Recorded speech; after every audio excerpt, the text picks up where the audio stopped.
Donc notre second orateur est Étienne Klein, qui est bien connu du grand public. Il est chercheur au CEA, physicien, philosophe des sciences, vulgarisateur, passeur de savoir même, je voudrais dire. On est nombreux à avoir lu des livres qu'il a pu écrire sur différents sujets en physique en particulier. Donc je vais vous laisser la parole maintenant. Vous me dites si j'ai oublié quelque chose dans la présentation. Très bien, merci. Bonjour à toutes et à tous. Merci pour cette invitation qui m'honore. Je parle entre deux prix Nobel. Ce n'est pas tous les jours que ça m'arrive. Je suis toujours très heureux de venir à Strasbourg. J'ai l'impression qu'il s'agit d'une sorte de voyage dans l'espace-temps à la Modiano qui me permet de rendre visite à mes arrière-grands-parents qui habitaient Strasbourg et qui ont dû quitter la ville, je crois, après la guerre de 70. Donc merci doublement pour cette invitation. Je vais vous parler d'un sujet un peu décalé qui relève de ce qu'on appelle les relations entre la science et la société. Comme ça a été rappelé, j'ai passé pas mal de temps à faire ce qu'on appelle de la vulgarisation.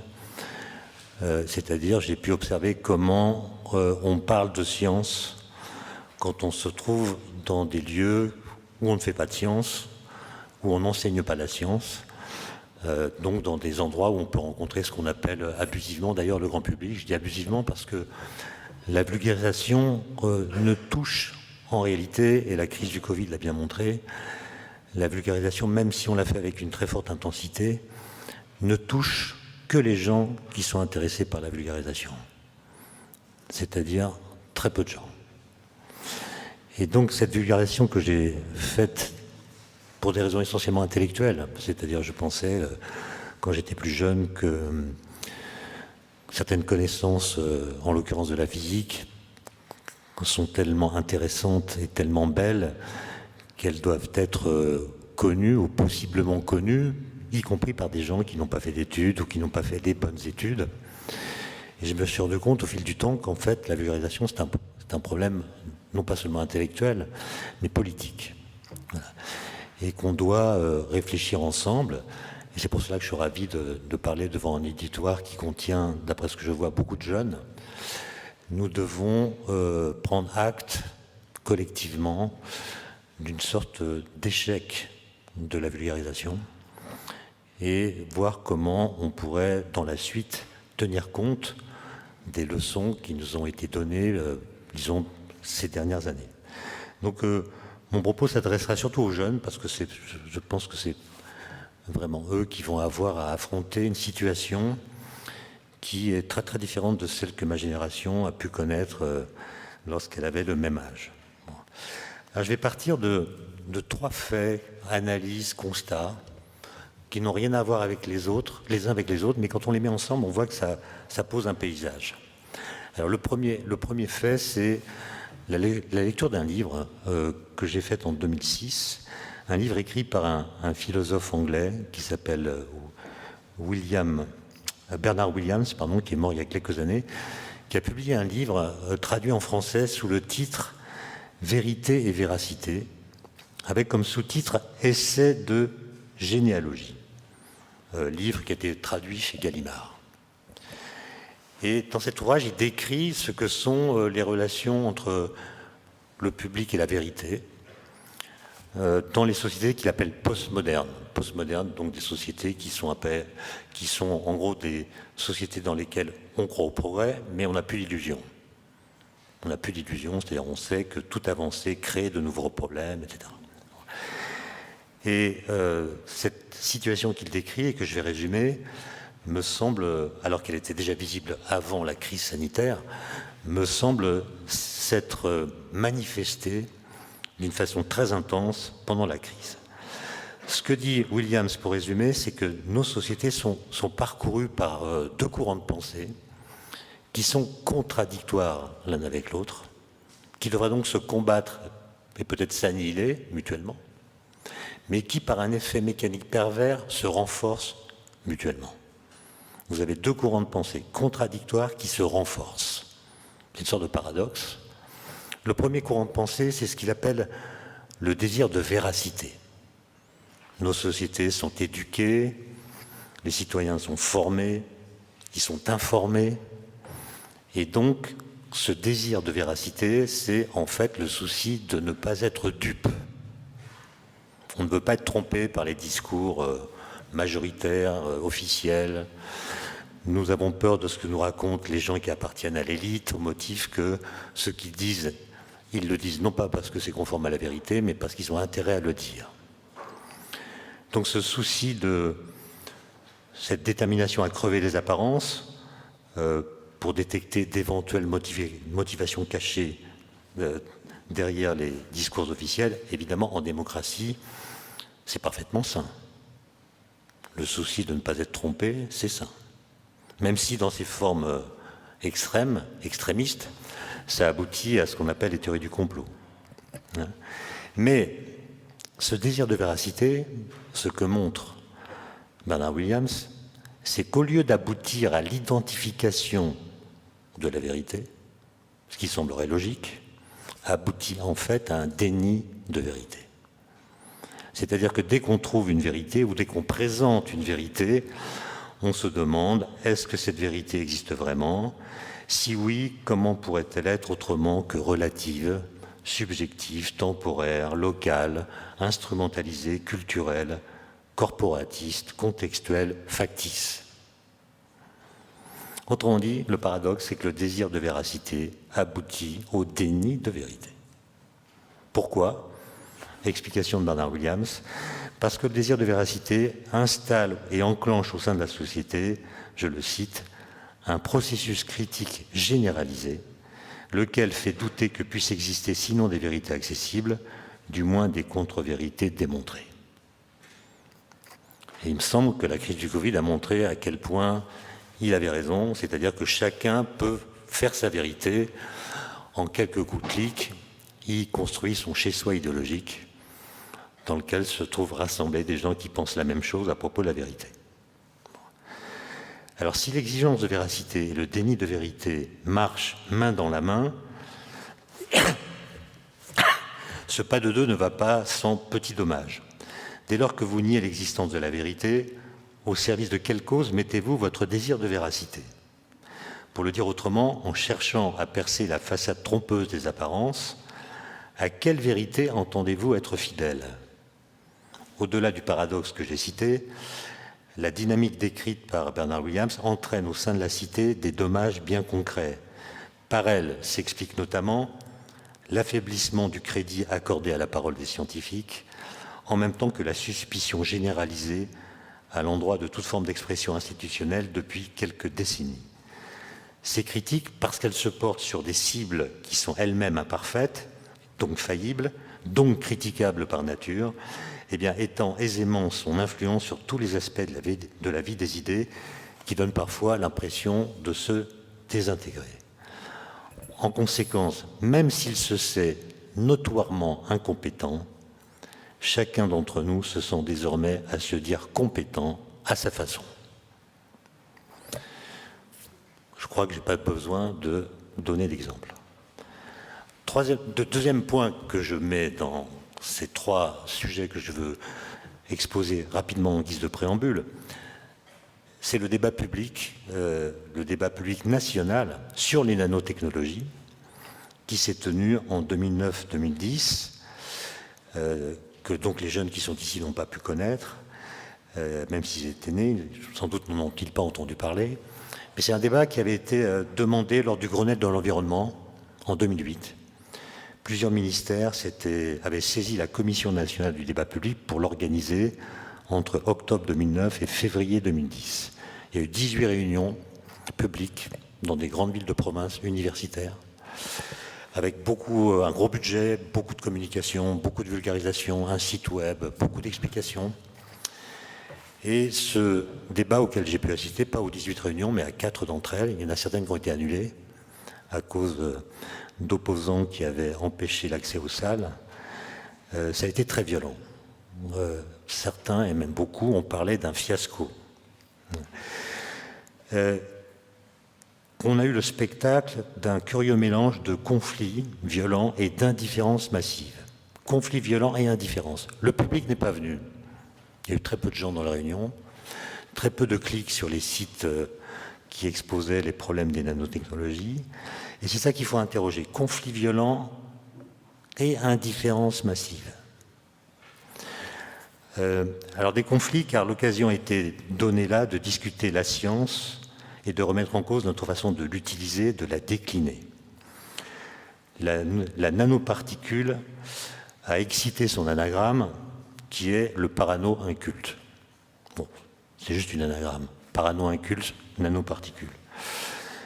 Et il y a eu aussi une indifférence massive, puisque le public ne s'est pas mobilisé, je l'ai dit, sans doute parce que les objets technologiques inondent tant notre vie quotidienne qu'ils nous sont devenus familiers, naturels, même si le rapport que nous entretenons avec eux est un rapport quasi magique. Presque aucun d'entre nous ne sait comment fonctionne un ordinateur ou un téléphone portable, ce qui ne nous empêche pas de nous en servir sans que notre crasse ignorance nous fasse trembler d'angoisse ou rougir de honte. C'est pas très nouveau, il y a un livre qui a été publié par un Américain en 1925 qu'il a intitulé à l'époque « Le public fantôme ». Et voilà ce qu'il dit. Le public fantôme, c'est, dit-il, chacun d'entre nous, citoyen plongé dans une obscurité profonde lorsqu'il s'agit de nous mêler des grandes affaires de ce monde, notamment celles qui sont d'ordre scientifique ou technique. Et pourquoi le public est fantôme? Pourquoi il ne vient pas au débat public? Ça a été la même chose en 2019, quand il y a eu un débat organisé par la même commission du débat public sur les déchets nucléaires.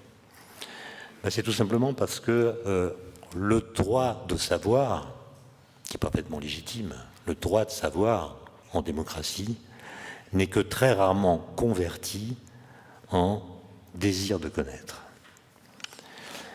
Et ça fait que les obstacles auxquels s'est heurté ce débat public illustrent en fait la difficulté de l'exercice. La complexité des sujets et des enjeux qui l'accompagnent était si grand qu'on ne parvint jamais à atteindre le niveau d'une véritable argumentation. Et ce qu'on sait aussi, et ce qu'on voit, c'est que l'acceptation des innovations et des risques technologiques n'a plus rien d'automatique. Bien sûr, il y a des décisions qui sont prises par les instances représentatives, mais le public, qui est de plus en plus actif sur les réseaux, ne s'y rallie pas toujours. En la matière, l'adoption d'une loi n'apaise en rien les passions et moins encore l'angoisse. La réglementation est souvent en retard par rapport aux nouveaux enjeux éthiques et les discussions, du fait qu'elles ne parviennent jamais à s'éteindre, prennent des allures de guerre de tranchées. D'un côté, il y a les technophiles enthousiastes qui pensent qu'une nouvelle technique est sûre tant qu'on n'a pas démontré qu'elle pouvait être dangereuse. De l'autre, il y a les technophobes radicaux qui considèrent qu'aucune innovation n'est inoffensive tant qu'on n'a pas réussi à prouver qu'elle est sans danger.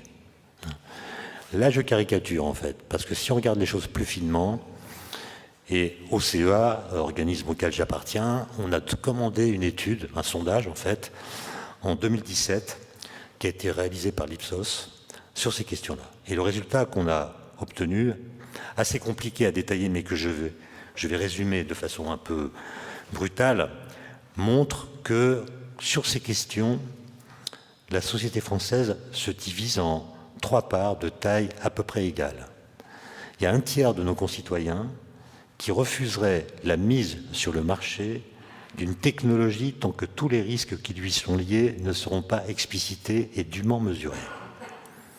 Ce qui pose un problème, puisque, comme vous le savez, l'absence de preuve n'est pas la preuve de l'absence. Et donc, il y aura toujours des gens pour dire que même si on n'a pas vu d'effet de telle ou telle chose sur la santé, ça ne prouve pas qu'il n'y en a pas. Ensuite, il y a un deuxième tiers de personnes qui s'en tient au calcul risque-bénéfice et met en avant la primauté des bénéfices attendus sur les risques. S'il y a des bénéfices par rapport aux risques, on y va. Et puis, il y a un dernier tiers qui est composé de citoyens qui déclarent ne pas avoir d'avis tranché au sujet de l'innovation technologique, qui ne s'expriment pas, ce qui est une façon de dire qu'ils ont confiance dans ceux qui décident. Je pense que si on refaisait le même sondage aujourd'hui, les proportions varieraient. Puisqu'un rapport récent du Conseil économique et social a montré qu'en France, beaucoup plus que dans les autres pays européens, entre le début de l'épidémie et aujourd'hui, la confiance dans les scientifiques a baissé de 20%. Alors que dans des pays comme l'Allemagne, elle a au contraire augmenté. Donc il y a en la matière une spécificité française. Troisième point. Là, c'est une sorte de constat empirique qui vient de ces débats publics auxquels j'ai pu assister pendant 15 ans, qui est assez évident, constat que chacun d'entre vous en fait peut faire, c'est qu'il est difficile de se forger un avis éclairé sur les sujets scientifiques et technologiques, de quelque nature qu'ils soient, tant les avis de ceux qui s'expriment sont opposés, simples, lapidaires, définitifs. C'est une situation assez remarquable qui révèle une très forte décorrélation entre la militance et la compétence. Comme si le fait d'avoir une opinion radicale, pour ou contre, permettait de se dédouaner à bon compte de l'exigence de fonder cette opinion sur des connaissances. Autrement dit, quand il s'agit de technologie, le fait d'avoir un avis tranché dédouane de l'envie et de l'obligation de s'instruire sur ce à propos de quoi on a un avis tranché. Faites le sondage, enfin le test auprès de vos amis, demandez à vos amis anti-OGM ce qu'est un OGM, demandez à vos amis pro-OGM ce qu'est un OGM, demandez à vos amis pro-nucléaire pourquoi on met de l'uranium dans les centrales et pas du tantal ou du krypton.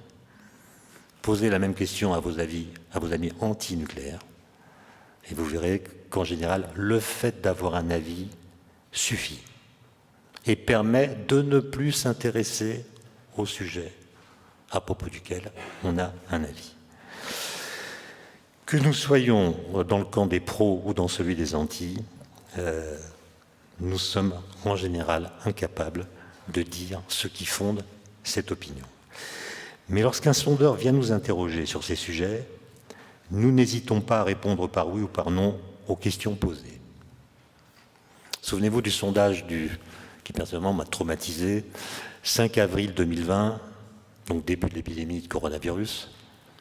On parle beaucoup d'un médicament inefficace et on demande aux Français le 5 avril 2020, à une époque où personne ne connaît la réponse à la question est-ce que ce médicament est efficace, puisque on sait déjà que 98% des malades guérissent sans traitement.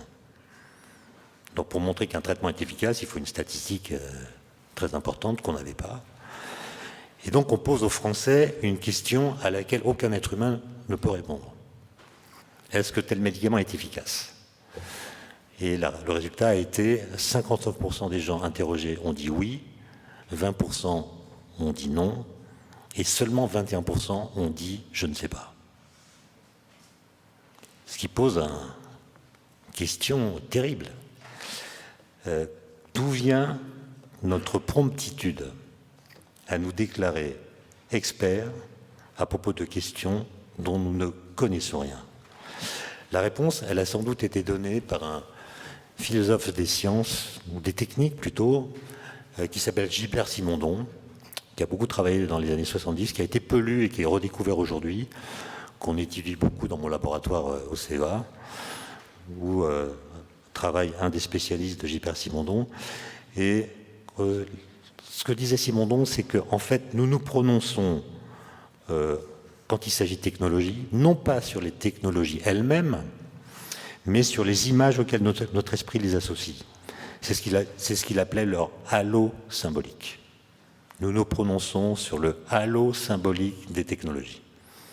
Le nucléaire a son halo symbolique. Les OGM ont leur halo symbolique. La 5G a son halo symbolique, qui est pluriel d'ailleurs. Quelqu'un dira la 5G permet de regarder des films pornographiques dans les ascenseurs. En disant cela, il crée un certain halo symbolique. Un autre va dire la 5G permet d'opérer des malades à distance. Il va créer un autre halo symbolique. Et le citoyen, entendant ces divers halos, va déterminer son jugement en les pondérant. Et donc, les technologies rayonnent autour d'elles-mêmes une lumière symbolique, tantôt positive, tantôt négative, qui dépasse sa réalité propre et se répand dans son entourage, si bien que peu d'entre nous sont capables de la percevoir telle qu'elle est vraiment, cette technologie, tout entière contenue dans ses limites objectives et matérielles. Prenez le débat sur la 5G, même s'il ne touche pas directement les nanosciences, mais quand même,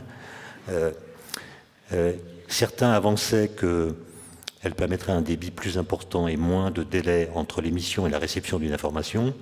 Pour les particuliers, cela pourrait se traduire par une nouvelle évolution des usages, davantage de confort quand ils visionnent des vidéos, consomment des contenus en réalité virtuelle ou des jeux vidéo.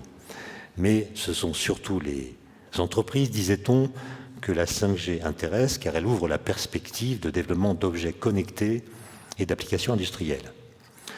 Évidemment, il était parfaitement légitime de vouloir examiner les possibles effets de cette technologie sur la santé, l'environnement, la consommation d'énergie, mais les questions principales sont celles qui interrogent ce qu'elle changera à nos façons de vivre et même à notre intimité.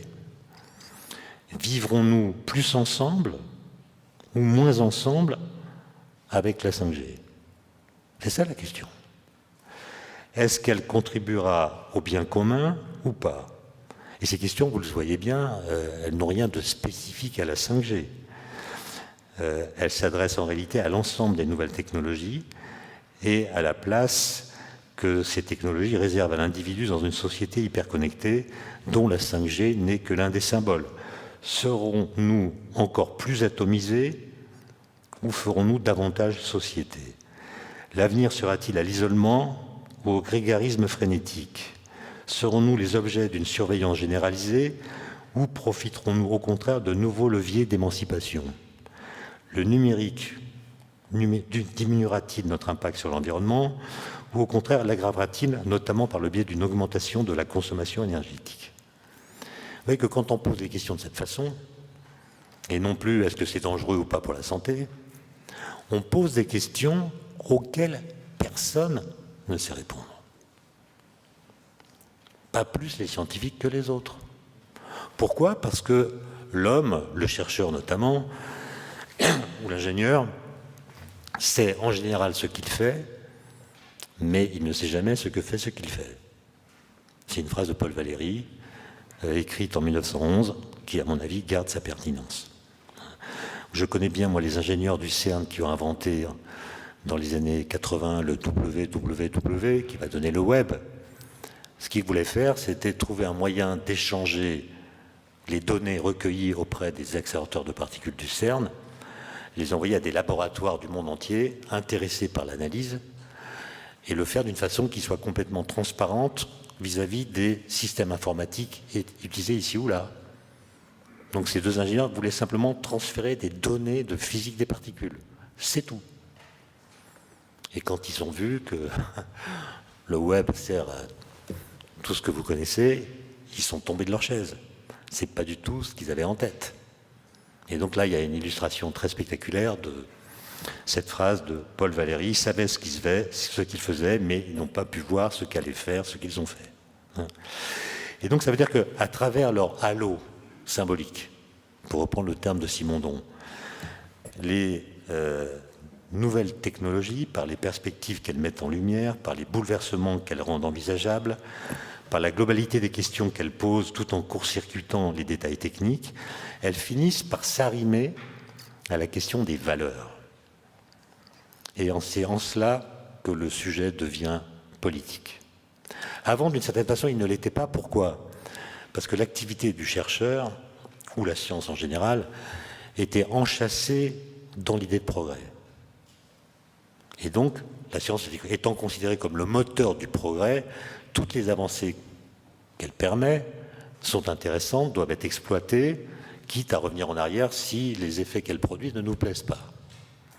Mais comme vous le savez bien, le mot progrès a disparu des discours publics.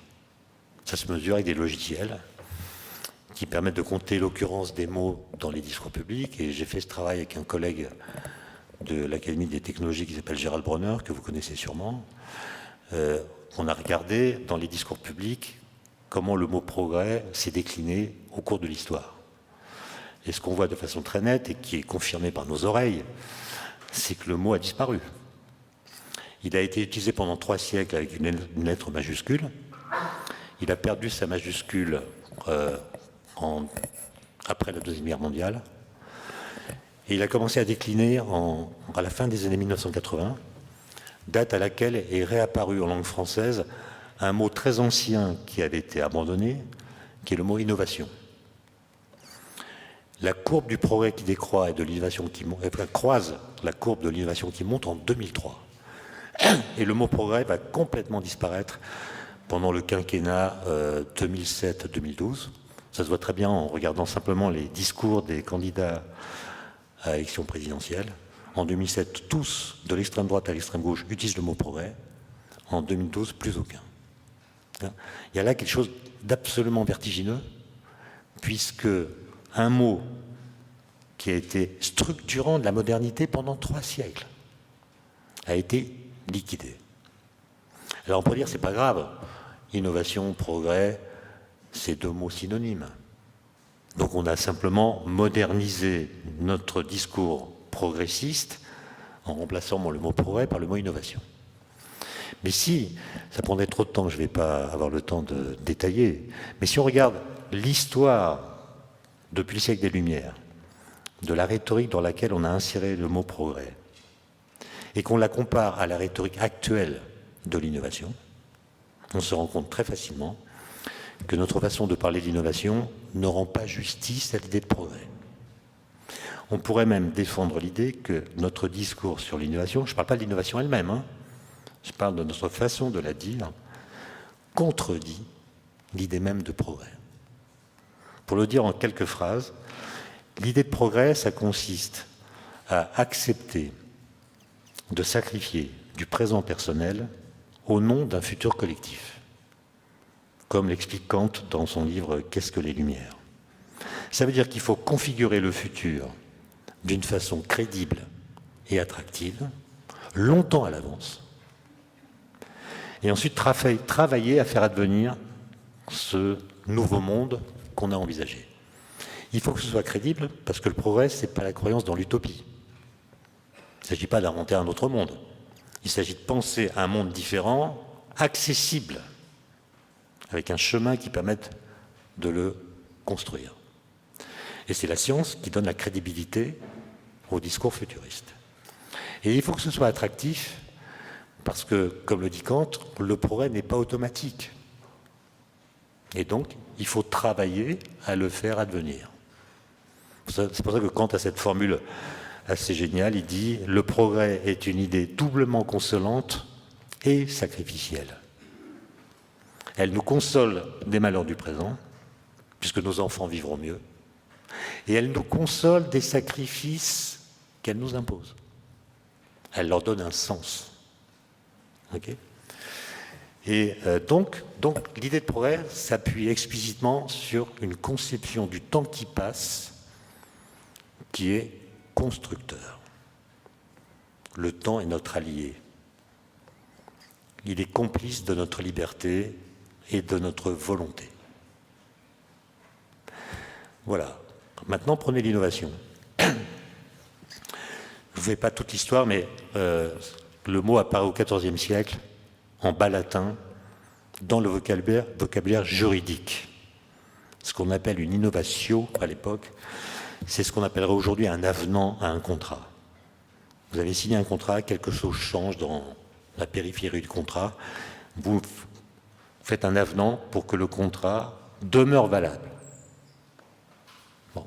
Là, ça devient intéressant, ça veut dire que l'innovatio, dans ce contexte, c'est ce qu'il faut faire pour que rien ne change. Ensuite, le mot circule dans d'autres disciplines, notamment en politique. Vous le trouvez dans Le Prince de Machiavel. Machiavel explique que le prince ne doit pas innover politiquement quand il a le pouvoir, sauf si son pouvoir est menacé. Encore une fois, l'innovation est légitimée par le fait qu'elle doit permettre que rien ne change. Ensuite, pour la première fois, le terme est utilisé dans un contexte technique par un philosophe anglais qui s'appelle Francis Bacon. qui publie en 1625 un livre qui s'appelle « Essais et conseils civils et moraux », qui a été traduit en français chez Vrin, que vous pouvez lire aujourd'hui, dans lequel il y a un chapitre qui s'intitule « L'innovation ». Et si vous lisez ce chapitre aujourd'hui, je donne à me lire à mes étudiants, sans leur dire qui l'a écrit ni quand il a été écrit, tous pensent qu'il a été écrit par Jacques Attali la semaine dernière ou Alain Minc. Pourquoi ? Parce qu'en fait, en 2021, nous parlons de l'innovation comme Francis Bacon. Il parle comme nous parlons comme lui, ce qui est mauvais signe, parce que Francis Bacon, ce n'est pas un philosophe des Lumières. 1625. Qu'est-ce qu'il dit ? Il dit que le temps qui passe est corrupteur. Le temps dégrade les situations. Que faire pour empêcher que le mal l'emporte ? Innover, techniquement. Pas trop vite, parce que si l'innovation est trop rapide, elle sera accueillie comme une étrangère par la population. Pas trop lentement, parce que si on innove trop lentement, les dégâts produits par le temps qui passe deviendront irréparables. Et donc il faut innover au rythme du temps. Ensuite, si vous lisez maintenant, et on est à Strasbourg, donc symbole de l'Europe, le texte qu'a rédigé l'Union européenne en 2010, que vous connaissez sûrement puisqu'il s'agissait de faire de l'Europe l'union de l'innovation, en remplacement du traité de Lisbonne, qui lui voulait faire de l'Europe la société de la connaissance. On est passé de la société de la connaissance à l'union de l'innovation, c'est pas neutre. Vous avez un document de 50 pages, dans lequel le mot innovation est cité 307 fois, sans être nulle part défini. Donc c'est devenu un mot totem. Et la première page de ce texte, que vous pouvez trouver sur Internet en 3 clics, dit ceci. L'Europe a compris qu'elle est face à des défis dont la gravité augmente à mesure que le temps passe. Raréfaction des ressources, vieillissement de la population, changement climatique, compétitivité des entreprises, etc. Et l'Europe a compris qu'elle ne pourra relever ces défis que grâce à l'innovation. C'est un plagiat de Francis Bacon. C'est-à-dire que c'est l'état critique du présent qui justifie l'innovation et non pas une certaine idée du futur qu'on aurait configuré à l'avance d'une façon crédible et attractive. Et ce bouleversement joue certainement un rôle dans la façon dont la technologie est discutée dans la société et notamment au niveau politique. Les nouvelles technologies, je le disais, ça rime à la question des valeurs et non plus à la question des principes. Avant, c'était par principe qu'on faisait de l'innovation, sans la nommer d'ailleurs, de cette façon, par principe, le progrès. Aujourd'hui, c'est une question de valeur. Or, la valeur d'une valeur est moins universelle que la valeur d'un principe, puisqu'elle dépend des évaluateurs. Toutes les valeurs n'ont pas les mêmes valeurs. Chacun a ses valeurs. Et donc, les discussions ne convergent jamais, parce qu'il n'y a pas de principe transcendant qui permette de conduire vers une décision qui fasse autorité. Et donc, les technologies, dans les débats publics, interrogent l'idée que l'on se fait de la société, de ce qu'elle devrait être ou ne devrait jamais devenir, et aussi notre façon d'y travailler, d'y occuper notre temps, d'être en rapport avec les autres et avec l'environnement. Au motif que c'est aux citoyens qu'il appartient d'examiner le type de compagnonnage qu'ils souhaitent construire avec les nouvelles technologies, de nombreuses personnes réclament ce qu'ils appellent un débat.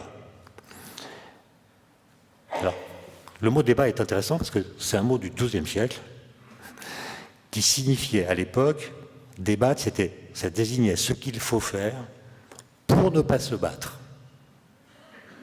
Débattre. On discute longuement, on s'interdit les arguments d'autorité, on laisse parler l'autre, on pratique ce que Bergson appelait une politesse de l'esprit, Ça peut être très long, ça peut être très ennuyeux, mais à la fin, on sait ce sur quoi on est d'accord et ce sur quoi on n'est pas d'accord. Et vous voyez que le mot débat, notamment dans le champ télévisuel, a pris un sens complètement différent. On invite des gens dont on sait qu'elles ne sont pas d'accord et on provoque un clash.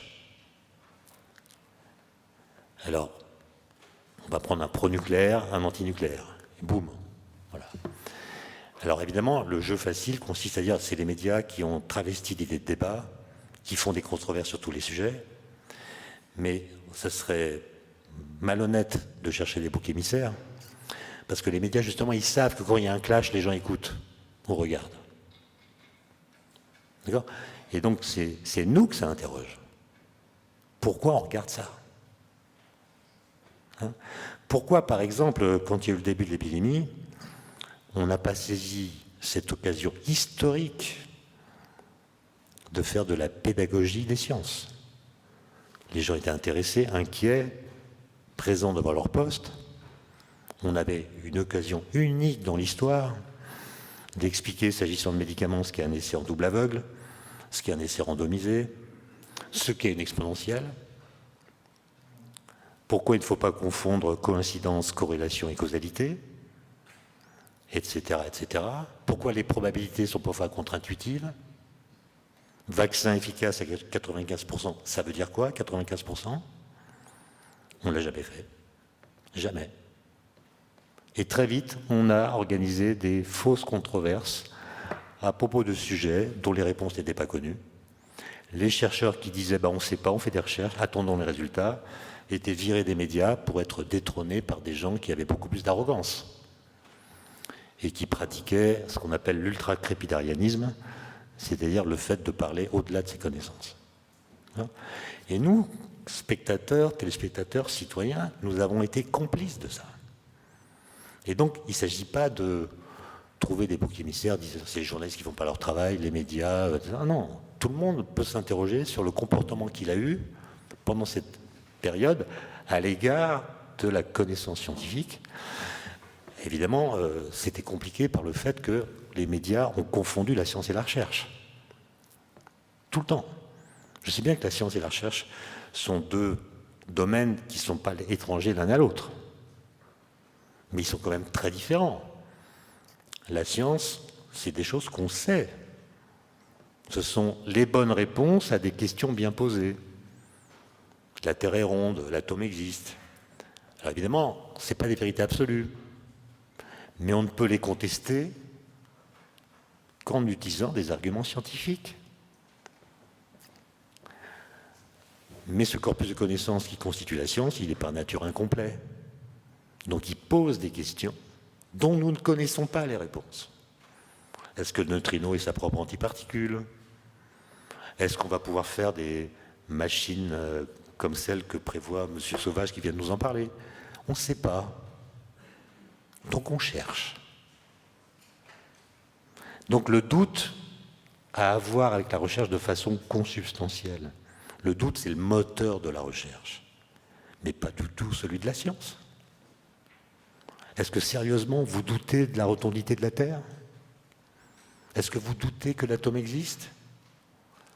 Est-ce que vous doutez que l'univers observable est en expansion? Est-ce que vous doutez que les espèces vivantes évoluent? Mais non, personne ne doute. C'est acquis. Mais quand vous confondez la science et la recherche, alors l'idée de doute, qui est consubstantielle à la recherche, vient coloniser l'idée même de science. Et on en vient à dire ce raccourci absurde, la science, c'est le doute. Et moi qui n'y connais rien devant ma télé, je vois non seulement que la science est le doute, mais je vois qu'en plus les experts ne sont pas d'accord entre eux.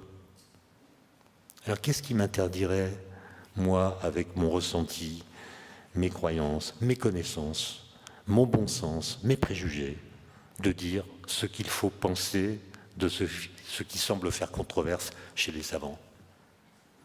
Et cette attitude-là, qui a été rendue manifeste pendant la crise, existait déjà avant, mais elle s'est amplifiée. Et dans les débats publics auxquels j'ai assisté, le ressenti des gens était l'arme principale de la rhétorique. Le ressenti. beaucoup plus que la connaissance ou la compétence. Alors, je vais maintenant finir en parlant des nanosciences, c'est quand même le sujet. Je ne vais pas parler des sciences dites quantiques parce qu'il me semble qu'elles ont un halo symbolique très positif. On l'a mesuré d'ailleurs au CEA, on a fait des petites enquêtes. Le halo symbolique de l'ordinateur quantique, par exemple, il est très très bon. Il n'y a pas de discussion sur le sujet. Il y a la question de savoir si on pourra en faire un jour, mais en tout cas, en tant que projet, personne ne le conteste. Ce qui n'a pas été le cas pour les nanosciences telles qu'elles ont été débattues dans les années 2010 que j'ai évoquées. Et j'ai plus l'impression d'ailleurs qu'elles soient encore débattues. Le mot est passé, à mon avis, en dehors de la sphère publique. Je considère quand même, c'est une anecdote, mais que l'appellation nanoparticule n'est pas du tout heureuse. Parce que nano est mis dans ce mot à la place du préfixe. Nano, c'est 1 milliardième de. Donc ça veut dire qu'on a affaire à une particule qui est 1 milliard de fois plus petite qu'une particule. C'est ça que veut dire nanoparticule, si nano est préfixe. Ça veut dire que c'est une fraction infime d'un électron. Alors vous savez bien que quand un électron voit passer ce qu'on appelle une nanoparticule, il ne dit pas c'est une nanoparticule, il dit c'est une gigaparticule. C'est énorme. Donc le nano est là pour dire nanomètre. Mais comme il est à la place du préfixe, ça crée une tromperie. Et j'ai vu dans les débats de 2010 que les gens ne comprenaient pas. Ils pensaient qu'on coupait les particules élémentaires en rondelles. Comme quoi, le vocabulaire, c'est important. Et il y a eu, à cette époque-là, une prolifération de discours, un entremêlement d'espoir et de crainte, une mobilisation de l'imaginaire qui a complètement irrigué les débats et a fait qu'on n'a jamais vraiment parlé du sujet. Simplement de l'imaginaire qui était associé à ce sujet. Et il est utile d'entendre ces discours, de les interpréter pour percevoir à travers eux la façon dont nos rapports avec l'idée de progrès se reconfigurent. Quelle image de l'avenir s'exprime dans ces discours? Qu'espérons-nous de la technique? Que craignons-nous de la technique? Que croyons-nous entrevoir? L'apocalypse, le salut, un peu de deux, ni l'un ni l'autre. À l'époque, la tonalité des débats avait été donnée par deux scientifiques américains qui s'appellent Mihail Rocco et William Bainbridge, qui avaient rédigé un rapport célèbre en 2002 qui avait déclenché le versement de financements très élevés dans ce domaine. C'est un document qui était destiné aux décideurs politiques, document très enthousiaste à propos des nanosciences, qui était présenté comme, je cite, une révolution pour notre civilisation. Et voilà ce que dit le rapport. Les nanosciences vont permettre, c'est pas pourrait permettre, hein, c'est vont permettre, je cite, une compréhension exhaustive de la structure et du comportement de la matière depuis l'échelle nanométrique jusqu'au système le plus complexe découvert à ce jour, à savoir le cerveau humain. Elles auront la capacité d'unifier les sciences et les techniques, d'assurer le bien-être matériel et spirituel universel, l'interaction pacifique et mutuellement profitable entre les humains et les machines intelligentes, la disparition complète des obstacles à la communication généralisée, en particulier ceux qui résultent de la diversité des langues. Elles permettront enfin l'accès à des sources d'énergie inépuisables ou encore la fin des soucis liés à la dégradation de l'environnement. Elles nous débarrasseront pour finir de l'intégralité des soucis liés à la matérialité de nos corps. Bon bref, on nous promet là, comme étant certain, une connaissance vraie et définitive de l'univers, le bonheur à jamais, la paix dans le monde, l'harmonie entre les hommes, bon, le salut avec un grand S. Donc les nanotechnologies dans ce rapport ont été utilisées pour réactiver l'idée de progrès. On va gagner le salut grâce à elles. Autrement dit, elles ont été utilisées pour offrir à l'idée de progrès l'occasion d'une rédemption. Au XXe siècle, on s'est planté, la science a été complice de la barbarie, on va corriger ça grâce aux nanosciences. Et ce plaidoyer, qui est assez ridicule, a joué un rôle important dans la promotion institutionnelle et symbolique des nanosciences. Mais, et c'est là qu'il y avait un piège, en les associant directement à un projet métaphysique grandiloquent. Ce que je viens de dire, c'est de la métaphysique. En les rivant à un horizon trop prometteur, Rocco et Bainbridge ont construit le piège dans lequel, à cette époque-là, les nanosciences ont été prises. On les a mises sous le feu intense de questions qui les dépassent largement. Alors heureusement, en France, des esprits un peu plus neutres parlaient simplement d'une révolution industrielle ou d'une mutation radicale, je les cite, dans l'histoire des technologies. Il faut toutefois préciser le sens des mots. Cette révolution aura, disait-il, des caractéristiques différentes de celles qui l'ont précédée, comme l'invention de la machine à vapeur, la diffusion du courant électrique ou la création de l'électronique ou des ordinateurs. En effet, la révolution des nanotechnologies s'exprima plutôt de façon diffuse et peu apparente.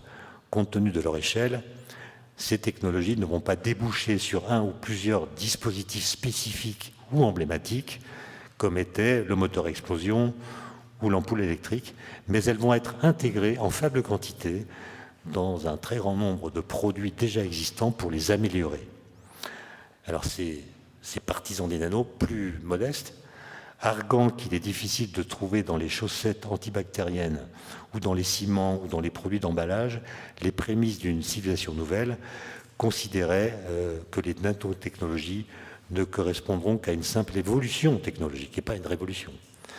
Mais c'était sans doute faire fi du fait que les potentialités qu'elles offrent sont si vastes qu'elles déboucheront probablement, à l'image de l'informatique, sur des pratiques et des usages nouveaux, aujourd'hui difficiles à prévoir, qui changeront certainement les modalités de nos vies professionnelles, sociales, culturelles, etc. À cette époque-là, plusieurs magazines américains avaient annoncé une percée grâce à l'échelle nano qu'ils avaient baptisé le Small Bang, qui serait comme une réplique technologique du Big Bang dont notre univers physique, dit-on, est issu.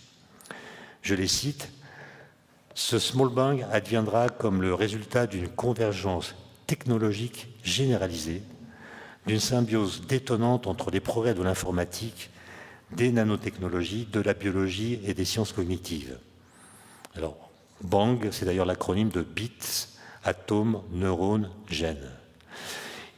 Ce Small Bang devrait ouvrir grand les portes à une post-humanité dont nos ridicules limites humaines peinent à concevoir l'étendue des facultés, notre seule gloire étant de concourir à l'avènement de cette nouvelle espèce qui portera sur nous un regard de pitié condescendante et incrédule. Bon, ça pose question quand même. Parce que si c'est bien ça qui se passe, on est en droit de se demander si on a vraiment raison de fabriquer des post-humains qui nous regardons comme des crétins. Alors, ce qui est intéressant, c'était de voir à l'époque que le discours américain, justement, était très différent du discours européen. Et je le dis parce qu'on est à Strasbourg, encore une fois. Alors, pour les Américains, il s'agissait d'augmenter les performances de l'individu. Le terme qui était utilisé, c'est « human enhancement ». Il s'agissait de dépasser les limites que l'évolution naturelle par sélection darwinienne a fixées à l'espèce humaine pour passer à une évolution planifiée, délibérée et basée sur la technologie. Donc c'est l'individu qui est la référence, et il faut augmenter ses capacités physiques, intellectuelles, psychiques, etc. Alors que le projet européen, lui, se présente comme beaucoup plus collectif. Il vise la réparation des corps abîmés et non l'augmentation des performances des corps sains. Il propose que les technologies s'adaptent aux demandes sociales, au but de la société européenne, et qu'elles tiennent compte des valeurs de cette société, en particulier pour le développement durable et la solidarité. Ces différences qui sont notables, qui sont importantes, n'ont toutefois pas eu d'impact très net sur les débats en cours. En Europe, comme aux États-Unis, les nanotechnologies ont suscité une série d'interrogations qui étaient toutes fondées sur le renversement des promesses de la convergence en nouveaux problèmes, voire en visions d'horreur. Alors, je peux vous citer rapidement, sans détailler, 5 thèmes qui ont été discutés dans les débats qui ont pu avoir lieu. Le premier thème, qui était le plus important, c'était est-ce que ces technologies ne vont pas remettre en cause des démarcations immémorielles et quasiment sacrées, telles que la frontière entre la nature et l'artifice, ou entre le vivant et le non-vivant. Question assez classique. Deuxième crainte, qu'une civilisation où l'électronique devient portative et invisible ne débouche sur une société de contrôle de l'information, sur la vie privée des citoyens. On assisterait alors à une sorte d'indexation exhaustive du monde, des objets comme des êtres vivants, en permanence suivis par leur ombre digitale. On ne pourrait plus vivre sans être surveillé en permanence par les raies de plus en plus affinés et allant toujours s'étrécissant d'un maillage électronique invisible et omniprésent.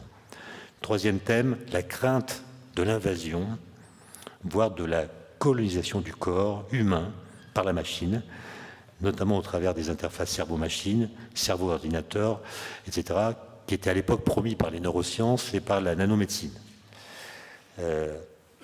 Cela se fera sans but, dans un but lucratif dans un premier temps, mais qui sait si on n'arrivera pas bientôt au cyborg ou au corps à un contrôle de la pensée. Quatrième thème, le plus sociétal, disons, la crainte d'un monde à deux vitesses, voire à 2 degrés d'humanité, les riches bénéficiant des avancées technologiques pour augmenter leur performance physique et intellectuelle, tandis que les pauvres continueront de vivre comme des homo sapiens non modifiés. Autrement dit, est-ce que ces technologies ne vont pas faire advenir une humanité techniquement clivée, comprenant des êtres aux capacités d'empathie sectorisées et à la compassion circonscrite? Et évidemment, toutes ces interrogations se fécondent mutuellement, s'associent, s'amplifient. Aujourd'hui, j'ai l'impression que le débat n'est plus là, vraiment. En tout cas, il n'est plus associé aux nanosciences. Vous me direz si je me trompe, mais j'ai l'impression que voilà, on est passé à autre chose, notamment parce que l'IA, symboliquement, a pris le relais des nanosciences. Et toutes les questions éthiques que posent les nanosciences, plutôt l'intelligence artificielle, semblent avoir laissé de côté celles qui étaient posées à l'époque par les nanotechnologies. Mais il y avait à l'époque la crainte de ce qu'on appelait un nanopouvoir, comme Michel Foucault avait pu parler d'un biopouvoir dans son livre « Surveiller et punir ». Et pour conclure, et ce sera une sorte d'appel au peuple, ces questions-là mettent les scientifiques en porte-à-faux. Et c'est peut-être la raison pour laquelle ils sont si peu nombreux à affronter les débats publics.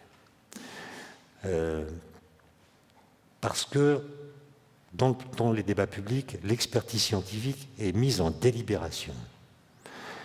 Les médias jouent le rôle de caisse de résonance et parfois même d'arbitre. Les oppositions, les contradictions, les dissidents scientifiques sont valorisés. On présente la science comme un lieu de controverse permanente. On singularise les propos. On met en avant des personnalités plutôt que des porte-paroles. Normalement, vous êtes d'accord avec moi, je pense, un scientifique qui s'exprime dans un média devrait toujours dire « nous savons que ». C'est pas moi qui pense que, c'est « nous savons que ». Sur cette question, nous avons travaillé des années, nous avons discuté. Et nous prétendons être parvenus à faire parler un bout du réel. C'est ce qu'ils appellent une connaissance scientifique. Voilà cette connaissance. Cette connaissance étant incomplète, nous nous posons maintenant cette question. C'est la recherche. Or, ce qu'on voit au contraire, c'est que les scientifiques dissidents sont mis en avant. Parce que les Français, plus que les Allemands sans doute, ou plus que les Anglais, croient que la science est une affaire de génie. Un génie, c'est quelqu'un qui a raison contre tout le monde. Et plus les scientifiques pensent que ce type a tort, plus on pense qu'il a raison. Je ne vais pas donner de nom. D'accord ? Et donc, voilà, il y a ce biais-là qui est terrible et qui peut être... J'ai entendu dans une rédaction d'un journal que je ne citerai pas, un directeur de rédaction dire, citant une sorte de dicton anglais, « No conflict, no paper ». D'accord ? Donc c'est difficile pour un scientifique d'aller dans ce champ de bataille. Dès lors, ce n'est pas parce qu'un énoncé est scientifiquement faux qu'il ne faudrait pas y prêter attention. Dans ce contexte, les effets rhétoriques jouent à plein.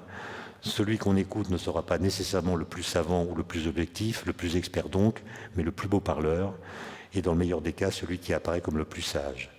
Le savoir ne semble plus suffire à se légitimer lui-même. L'expert peut se trouver disqualifié au motif que les questions qui se posent ne sont pas des questions scientifiques ou techniques, mais des questions auxquelles on ne peut vraiment résoudre qu'en se référant à un projet de société, voire à un projet de civilisation, ou mieux encore à ce que Dominique Lecourt, qui fut mon directeur de thèse, appelait une vision globale de l'être humain. Et on a vu ces scènes-là pendant le débat de 2009, où des chercheurs viennent expliquer qu'ils essaient de faire passer des photons dans des nanotubes de carbone. Et évidemment, ce n'était pas du tout la question qui intéressait le public. La question du public, c'est ce que vous faites là va changer dans la vie des gens et dans les rapports humains, par exemple. Et les chercheurs répondaient « Ah ben non, mais moi j'essaie de faire passer un photon dans un nanotube de carbone ». Donc il y avait un petit malaise, quoi. Et une autre chose qui m'avait frappé, c'est qu'on a vu à quel point la posture du scientifique avait été renversée par rapport à ce qu'elle a pu être. Le chercheur, historiquement, incarne la figure du rebelle, du créateur libre et insoumis. Et aujourd'hui, il incarne aux yeux du public, enfin d'une partie, l'asservissement au système de la technoscience couplée au marché. Au lieu d'apparaître comme le représentant d'un autre ordre, d'une logique différente de celle du capitalisme, il est soupçonné d'alimenter ce dernier et d'être entretenu par lui. Il participerait même, murmure-t-on parfois, à un complot généralisé visant à fliquer la société tout entière et à empoisonner les gens. Tout se passe en fait dans le débat public comme si on voulait que les scientifiques aient désormais un rapport malheureux à ce qu'ils font. Et ça, c'est évidemment pour les chercheurs un traumatisme. Les chercheurs du CEA qui sont allés dans le débat dont je parle ont juré qu'ils ne remettraient plus jamais les pieds dans un débat public. Et donc, voilà, la question que j'ai envie de vous poser, c'est qu'est-ce qu'on fait ? Qu'est-ce qu'on fait, sachant qu'on ne peut pas revendiquer que ce que j'appellerais une conception scolaire de la démocratie. Un citoyen qui dit qu'il est complètement indifférent à la science, que ça ne l'intéresse pas, n'est pas un moins bon citoyen que tous les autres. Pour être un bon citoyen, il n'est pas nécessaire de connaître la virologie, la climatologie, la physique des particules, la génétique. Et donc, la question est, comment décider du type de compagnonnage que nous souhaitons faire avec les technologies lorsqu'on peut revendiquer le fait de ne pas s'y intéresser du tout. Et c'est évidemment rendu difficile par le fait que, contrairement à d'ailleurs ce qu'avaient espéré les philosophes des Lumières, lisez par exemple Condorcet ou D'Alembert, c'est des gens qui fondent l'encyclopédie, dans laquelle, si vous l'avez vu, vous verrez que vous avez vu qu'il y a énormément de dessins, de machines, d'outils, parce que ces gens-là considéraient que plus il y a de technologie dans la société, plus les principes scientifiques qui ont rendu possible ces technologies seront connus du public. Et donc ils pensaient que la technologie, la technique comme ils l'appelaient, était le vecteur pratique de la connaissance scientifique. Évidemment, c'est faux. C'est faux. Nous avons tous un rapport magique aux objets technologiques. On pourrait même aller plus loin. Plus un objet est technologiquement complexe, plus il est facile d'usage. L'exemple, évidemment, c'est l'iPhone, l'objet le plus complexe, en tout cas à cette échelle qu'on puisse concevoir, qui est vendu sans notice. Je termine là-dessus. Merci pour votre attention.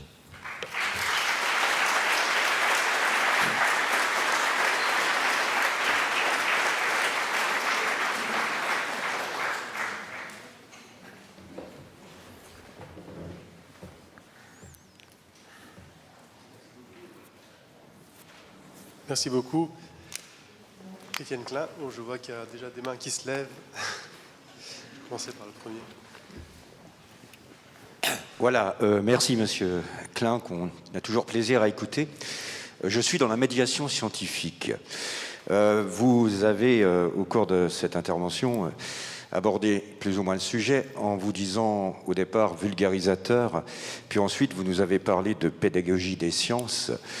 Là maintenant, on en est devenu médiateur. Est-ce que la science, est-ce que la recherche a besoin de médiateurs? Et est-ce qu'on ne craint pas, avec l'avènement des réseaux sociaux, d'avoir à terme des influenceurs, des youtubeurs de la science qui risquent aussi de nuire à ce message que nous voulons tous ici transporter?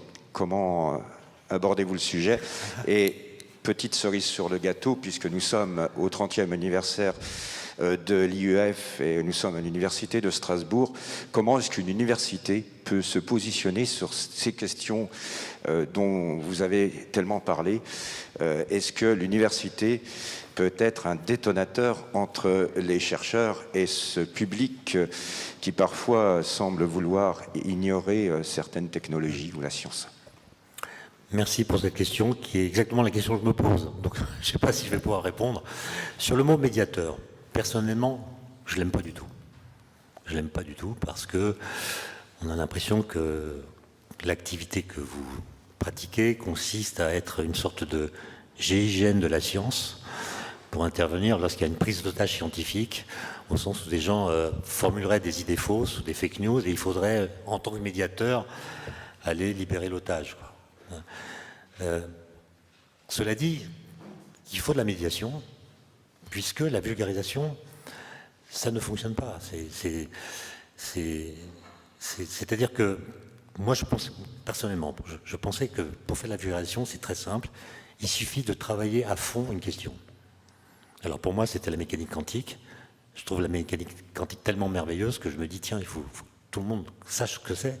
Pour ça, il faut étudier son histoire, comment elle est née, pour résoudre quel problème. Il faut étudier la biographie et l'œuvre des pères fondateurs de la physique quantique.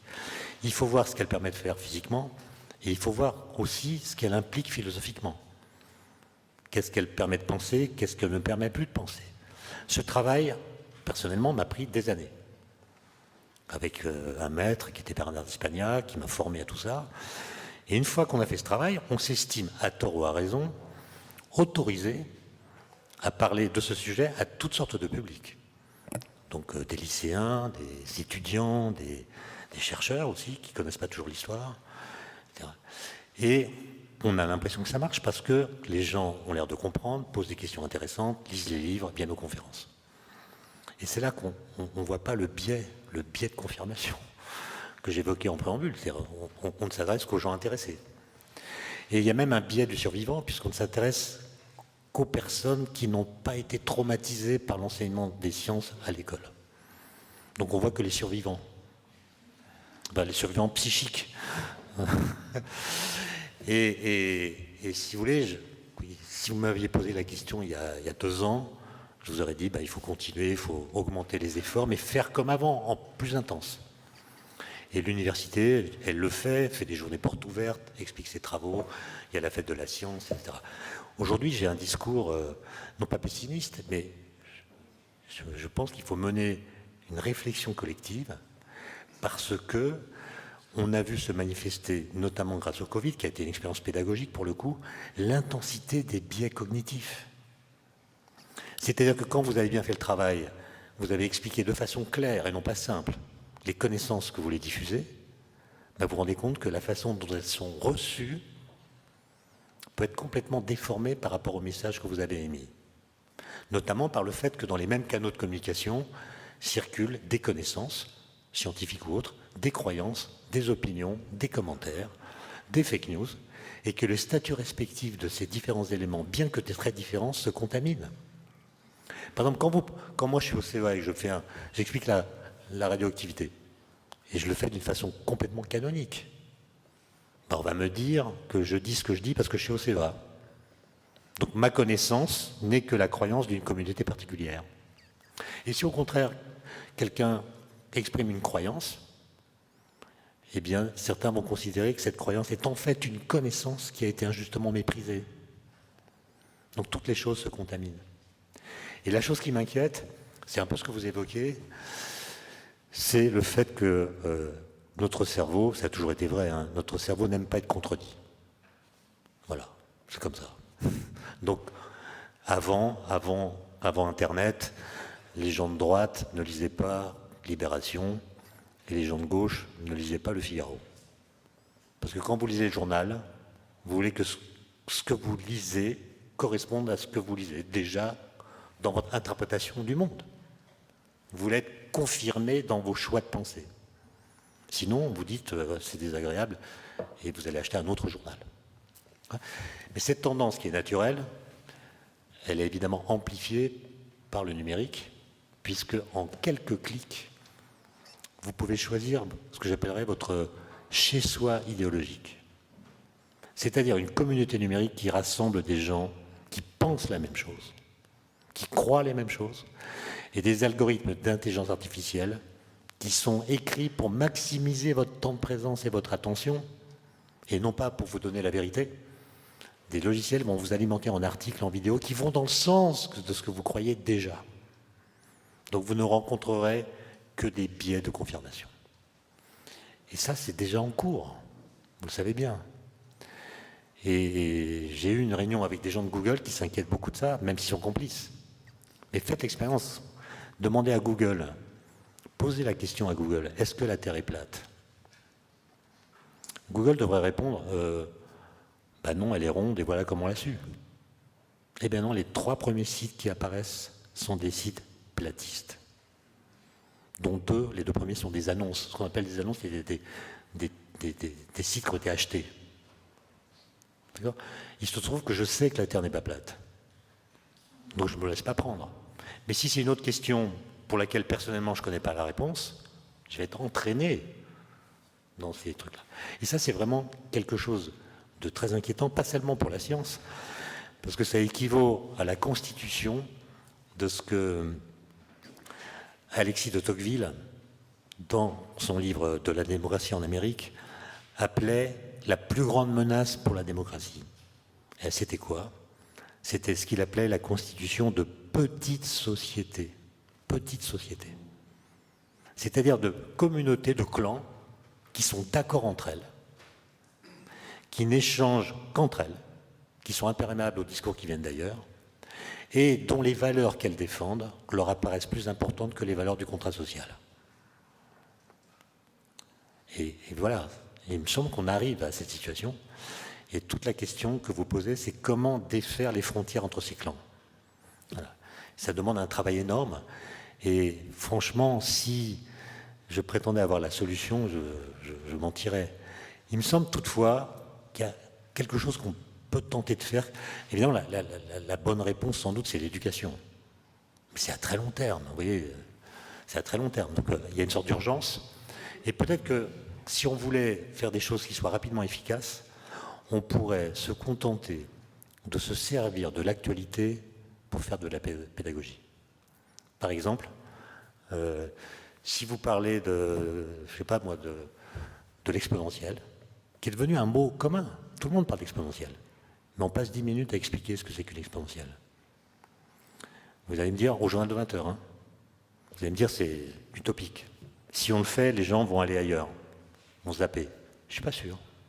J'étais en Allemagne en juillet 2020 pour voir mon fils qui étudiait là-bas et j'ai assisté, comme tous les Allemands, enfin beaucoup d'Allemands, à une conférence de presse d'Angela Merkel, toute seule, pas de tableau, à la main, qui a expliqué en 10 minutes l'exponentielle.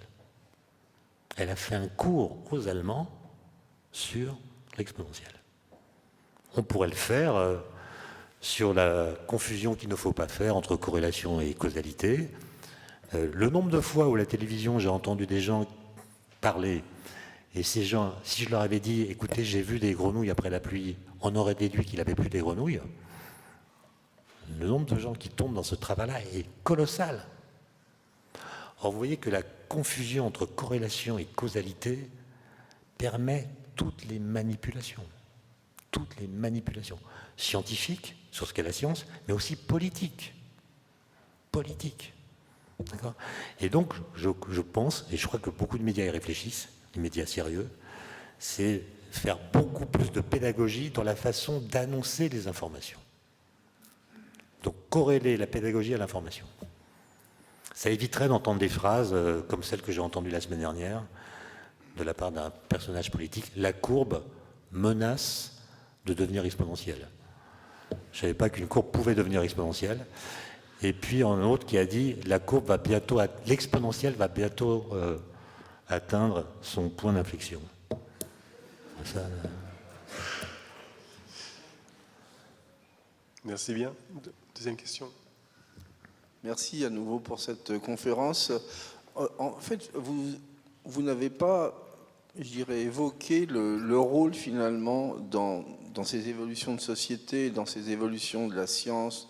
Vous avez parlé de progrès, ensuite innovation, du rôle de l'évolution finalement des religions d'une façon globale. Des religions. Oui, leur impact finalement dans ce que vous venez de dire, dans notre façon de penser, etc. Dans les nouvelles religions, je dirais. Oui, non, mais je vais vous répondre justement en vous disant mon incompétence. Pourquoi ? Parce que, et je le dis d'ailleurs pour les jeunes gens qui sont là, quand j'avais leur âge, j'étais donc étudiant dans une école d'ingénieurs, et à l'époque, on était tous persuadés, mais tous, que les religions allaient se relativiser, allaient entrer dans la sphère privée. On parlait de concordisme.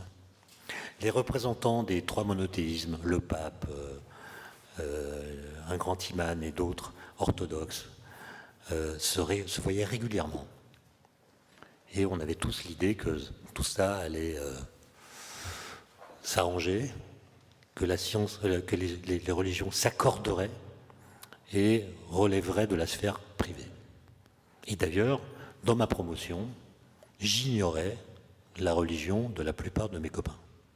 Ce n'était pas une affaire.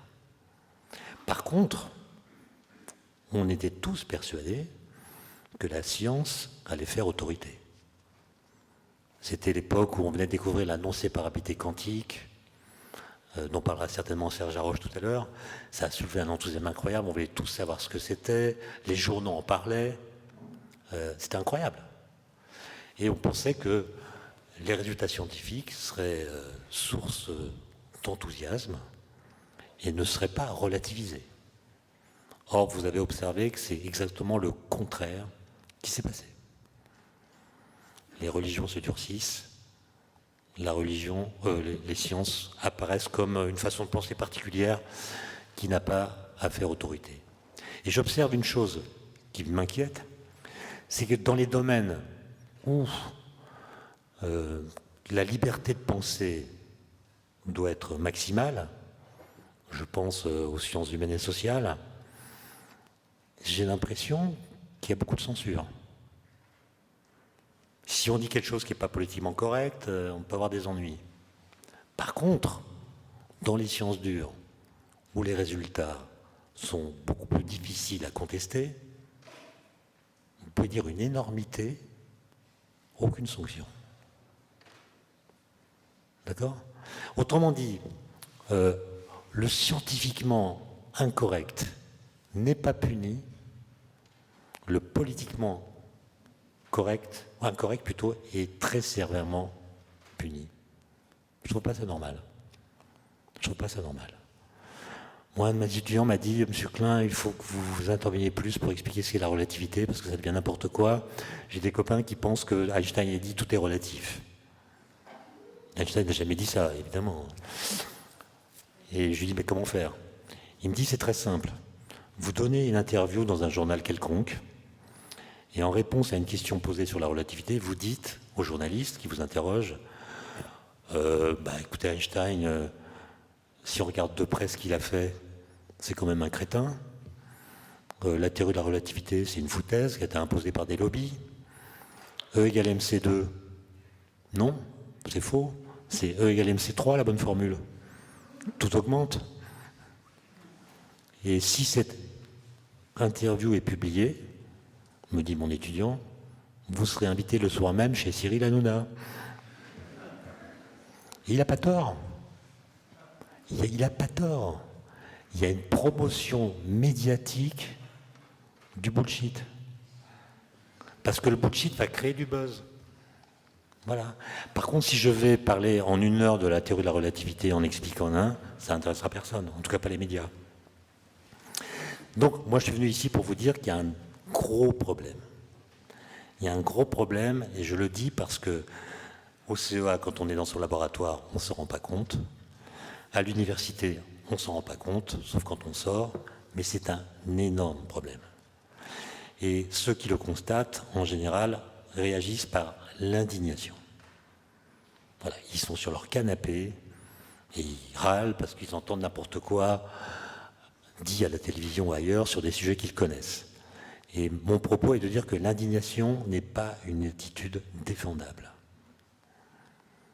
Soit on est indigné et on agit, soit on n'est pas, soit on n'a pas l'intention d'agir, et à ce moment-là, on s'interdit d'être indigné. C'est l'équivalent pour la vulgarisation de cet autre équivalent politique qui est quand on n'est pas d'accord, qu'on n'a pas le droit de ne pas être d'accord avec le résultat d'une élection si on s'est abstenu de voter.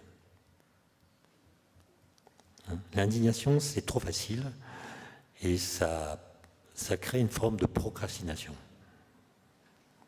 Mais avant de s'engager, je pense qu'il faut vraiment réfléchir. C'est pour ça que moi j'appelle à ce qu'il y ait des états généraux de la culture scientifique et technique. Parce que c'est pas en écrivant des livres qu'on va résoudre ce problème. C'est pour ça que j'ai dit au début, c'est un problème politique. C'est un problème politique. Prenez par exemple le nucléaire. Le nucléaire va sans doute être un des sujets de la campagne présidentielle, c'est ce que j'ai lu en tout cas. Comment est-ce qu'on va parler du nucléaire dans la campagne? Est-ce qu'on va parler du halo symbolique? Est-ce qu'on va raconter n'importe quoi? Est-ce qu'on va faire de la pédagogie? Question ouverte. Intéressante. Oui, bonjour, merci pour cette conférence. J'ai une question qui est quasiment pragmatique et qui revient à votre dernière question. Qu'est-ce qu'on fait maintenant? J'ai noté tout à l'heure que quand vous avez parlé du texte de Rocco sur la NNI, il y a eu des rires dans la salle et pourtant il me semble que d'autres actions après, comme les actions européennes sur le graphène, sur le cerveau humain, sur, même si j'osais être un peu provocateur, la mécanique là, les technologies quantiques, ont repris un tout petit peu cette même emphase, ces mêmes promesses, cette même utopie et cette même exagération de l'impact de l'utilité de la recherche. Et je dirais même que chacun de nous, aujourd'hui, le fait quasiment dans ses introductions d'articles, dans ses conclusions d'articles au quotidien. Il me semble que là, on a une action concrète qu'on pourrait faire, c'est-à-dire éviter cette inflation, cette emphase. Quelle autre action pratique vis-à-vis des politiques, par contre? C'est là où, par contre, c'est pour moi beaucoup plus indécis. Quelle action vers les politiques on peut avoir pour éviter cette inflation qui leur plaît bien, parce que le temps du politique n'est pas le même que le temps de la science. Donc si on fait des promesses, ça rejoint le leur. Quelle action vers les politiques peut-on faire? Moi, cette inflation dont vous parlez, c'est ce qu'on appelle le hype en américain, hype, hyper. On fait des promesses, on évoque des espoirs qui ne sont pas forcément accessibles, et ça permet d'avoir des financements. C'était le but de Rocco et Benbridge, comment exagérer le champ des promesses pour maximiser les sommes allouées à cette recherche. Et donc, on est dans un système de financement par projet, et un projet qui commencerait par dire, bon, ben voilà, on va regarder ça, on ne sait pas trop ce que ça va donner, c'est intéressant, a peu de chances d'être financé. Donc, on est dans la schizophrénie inhérente au système de financement par projet. Le CERN, par exemple, promeut ses activités en disant, grâce aux accélérateurs, on va comprendre l'origine de l'univers. C'est un peu exagéré, non? Voilà, donc... non, je ne sais pas comment faire, mais peut-être on peut s'amuser en lisant un livre qui a été écrit par un grand copain d'Einstein qui s'appelait Szilard. Szilard, il a écrit un livre en 1955 qu'il a appelé La voix des dauphins, The Voice of the Dolphins. Et vous savez, Szilard, il a été traumatisé par la bombe Hiroshima. Et il essaie de voir ce qu'il faudrait faire dans l'organisation de la recherche pour que la physique, la science ne produisent pas de cataclysme dans l'avenir qui ait cette ampleur. Et il propose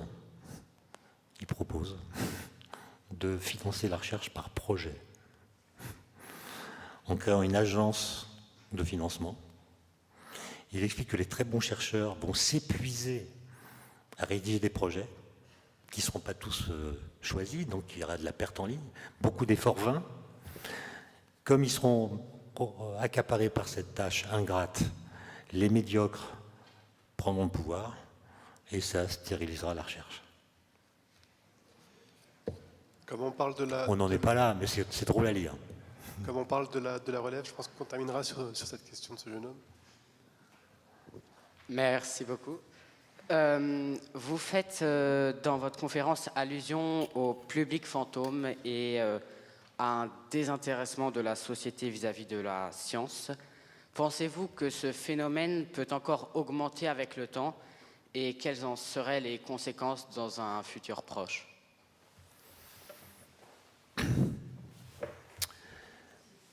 Alors moi je dirais, je ne sais pas quoi dire, moi je suis d'accord avec Spinoza qui dit il n'y a pas de désir de vérité. Le désir de vérité n'est pas spontané. La vérité, ça se travaille. Et pour s'intéresser à la science, à mon avis, il faut être sensible, d'une façon ou d'une autre, à ce que Einstein appelait l'érotisme des problèmes. Voilà, il y a des questions, il faut s'intéresser à une question, et puis voir comment, en avançant, on peut trouver des réponses qui elles-mêmes vont poser des questions, sans jamais lâcher le truc. Et si on n'est pas sensible à cet érotisme des problèmes, qui est une affaire d'éducation, du coup, c'est au professeur de faire sentir qu'il y a cet érotisme. Alors je ne vois pas très bien comment le public pourrait davantage s'intéresser, d'autant plus que la science devient de plus en plus difficile à saisir, je pense notamment à la recherche. Et dans nos discours, on a tendance à opposer la science et le public, en disant il y a les scientifiques et il y a le public. Mais c'est pas vrai. Les scientifiques sont incompétents en sciences, sauf dans leur discipline. Dans le laboratoire du CEA que je connais bien de physique des particules, si je demande à mes collègues c'est quoi un virus à ARN, c'est quoi le principe, si je leur demande c'est quoi un OGM, ils ne savent pas. D'accord ? Donc on est tous des incompétents en science. C'est pour ça qu'il n'y a pas un point de vue surplombant qui serait dicté par la science. Ça n'existe pas. On est tous victimes ou sensibles au halo symbolique que j'évoquais. Moi, sur les OGM, j'ai quelques idées, évidemment. Mais est-ce que je serais capable de les argumenter ? Est-ce que je serais capable de faire un cours sur les OGM ? Non. Et mes collègues biologistes, ils seraient incapables de faire un cours sur les quarks. Et en fait, d'une certaine façon, ils s'en fichent. Parce qu'ils ont leurs compétences, ils ont leurs problèmes avec l'érotisme qui va avec. Et donc, moi, je ne crois pas qu'on aura un jour une conception scolaire de la démocratie. Et le risque, un des risques, c'est l'effondrement. C'est que la société soit tellement peu énervée par la connaissance scientifique qu'elle l'abandonne. Nous, au CEA, on travaille à un projet avec d'autres organismes sur un accélérateur de particules qui serait la suite du LHC, ou bien un réacteur de fusion après ITER, donc c'est 2070, 2080. Et on est tout à fait capable de se projeter, de faire des plans sur la comète, de designer une machine pour des protons, des électrons pour 2070. Ça, on sait le faire. On l'a fait d'ailleurs. Mais il y a une question à laquelle on ne sait pas résoudre, on ne sait pas répondre. C'est quel sera l'état de la société en 2070 ? Quel sera le rapport à la connaissance ? Quel sera le financement de la recherche ? Quel sera l'intérêt du public pour les connaissances scientifiques ? On n'en a aucune idée. Et c'est ça qui crée l'espèce de malaise qui peut-être fait qu'on a renoncé à l'idée de progrès, c'est qu'on n'arrive pas à se projeter à long terme. Le futur est laissé en jachère intellectuelle. On n'en parle pas. On ne parle pas de 2050, on ne parle pas de 2100. Alors qu'on a beaucoup parlé de l'an 2000. C'est la grande différence avec les générations jeunes qui sont là. Quand j'étais adolescent, on me parlait de l'an 2000 tous les jours. Tous les jours. Comme on allait voyager, se nourrir, travailler, etc. Et c'était tellement excitant que certains de mes amis étaient pressés d'être vieux. Incroyable. Et qu'est-ce qu'on glande dans le présent? Pourquoi on n'est pas déjà en l'an 2000? Est-ce qu'il y a beaucoup de gens qui sont pressés d'être en 2050? Non. Non. Donc le rapport au futur a subi un basculement complet avec le passage de l'an 2000, qui a été un horizon projectif tellement intense qu'une fois qu'on l'a passé, on s'est retrouvé dans l'attitude d'alpinistes qui ont mis toute leur énergie à gravir un sommet, qui était leur but. Puis le sommet étant atteint, ils doivent redescendre. C'est une descente à la fois physique, on perd de l'altitude, mais aussi psychique. Psychique. Parce que la descente du sommet vous éloigne du but qui était le vôtre.